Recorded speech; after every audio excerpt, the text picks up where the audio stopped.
I knew.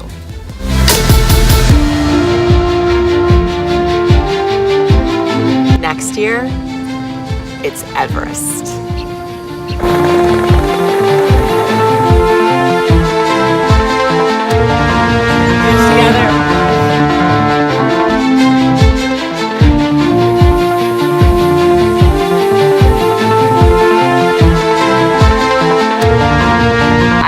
Did not expect to be able to do this at all, and I am, and that's amazing to me.